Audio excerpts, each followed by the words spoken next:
ये घड़ी में जो गियर्स होते हैं नॉर्मली पीछे छुपा के होते हैं, हमने उसको आगे कर दिया आपको समझाने के लिए। और ये सारे घड़ी के जो गियर्स हैं वो एक पर्टिकुलर स्पीड में चल रहे हैं, तो वो आपको तीनों कांटे में सही टाइम दिखा रहा है, जो भी टाइम दिखा रहा है ये, ठीक है ना।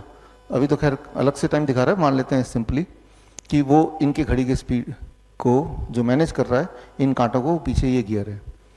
अब अगर इनमें से कोई भी एक गियर को छेड़ता हूँ, मान लो मैंने लीवर के गियर को छेड़ दिया, एक गियर को छेड़ा तो क्या बाकी गियर पे फर्क पड़ा कि नहीं पड़ा?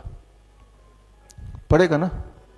छोटे वाले को भी छेड़ूंगा तब भी सबको फर्क पड़ेगा, बड़े वाले को छेड़ूंगा तब भी अल्टीमेटली सभी को फर्क पड़ेगा। जब सबको फर्क पड़ेगा तो टाइम इधर उधर हो जाएगा, है ना।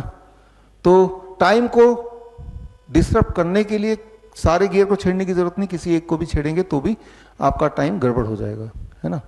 क्यों? क्योंकि सारे गियर आपस में एक दूसरे के साथ एक सिंक्रोनी के साथ, राइट, एक हार्मनी के साथ, ताना बाना के साथ वो चल रहे हैं।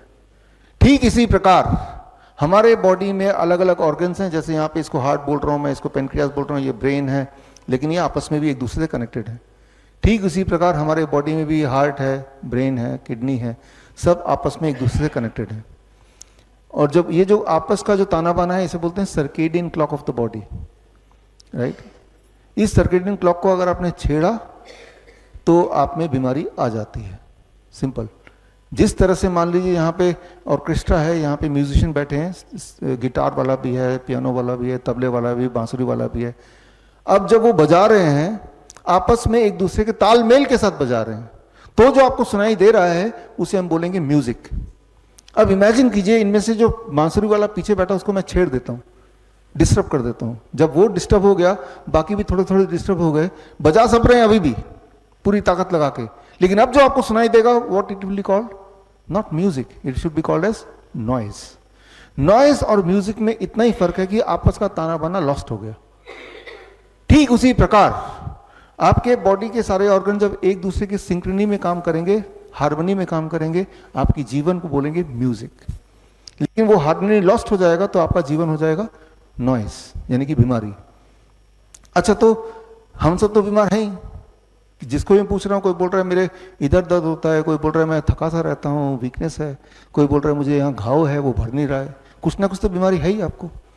इस बीमारी को ठीक अगर करना है तो इन ऑर्गन्स के आपस के ताने बाने को तो सबसे पहले ठीक करना होगा।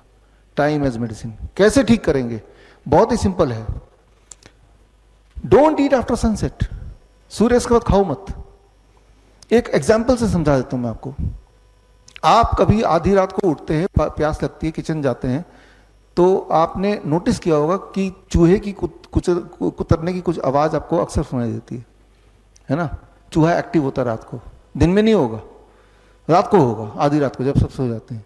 चूहे को भगवान ने नॉकटर्नल एनिमल बनाया है। वो रात को खाता है, खाना ढूंढता है, दिन में वो रेस्ट करता है, छुप जाता है। अब एक्सपेरिमेंट किया गया कई बार। चूहे 100 चूहे ले लिए एक ही तरह के, और 100 में से 50 चूहों को रात को खाना फीड किया गया मिडनाइट में, जो कि उसका नॉर्मल साइकिल ऑफ ईटिंग है, और 50 चूहों को वही वाला खाना सूर्य उगने के बाद फीड किया गया। और सूर्य से पहले अगर खाना खत्म नहीं किया चूहों ने तो जितना रिमेनिंग उसे हटा दिया। मतलब they are forced to eat in the day. ये देखा गया एक ही महीने के अंदर जिन चूहों को सुबह खाना मिला, सेम ही खाना, वो चूहे, उनका ब्लड शुगर बढ़ गया, उनका ब्लड प्रेशर बढ़ गया, वो मोटे होने लगे, कमज़ोर होने लगे, लिथार्जिक होने लगे। और कुछ चूहे का धीरे धीरे देख रहे डिटोरेट होते जा रहे उनकी, और उनकी कुछ चूहों की मौत भी हो गई। तो सिर्फ एक ही बात की, टाइम ऑफ ईटिंग को चेंज कर दिया। खाना सेम है, और जो चूहे बीमार पड़ गए 1 महीने के बाद लेकिन जिंदा है, उन चूहों का टाइम ऑफ ईटिंग दोबारा से पहले वाला कर दिया जो ओरिजिनल था, यानी कि मिडनाइट। अब देखा कि 1 हफ्ते के अंदर दे कुड रिवाइव। जितना टाइम लगा बीमार करने में, उसका बहुत फ्रैक्शन ऑफ टाइम में वो रिवाइव भी हो रहे हैं। तो यहाँ ये जब एक्सपेरिमेंट दुनिया भर में रिपीट करते गए, इस बुक में ये सारे एक्सपेरिमेंट मिलेंगे। ये बुक आपको मिलेगा भी, इसका ई बुक आप यहाँ से देख सकते हैं, सारे एविडेंस आपको मिल जाएंगे। bishrup.com/ebook में जाके डाउनलोड कर सकते हैं, फ्री डाउनलोड है बुक, वैसे ही मिलेगी आपको। तो जब ये एक्सपेरिमेंट बार बार किया तो एक बात समझ आई कि हर एनिमल का एक निर्धारित टाइम ऑफ ईटिंग है।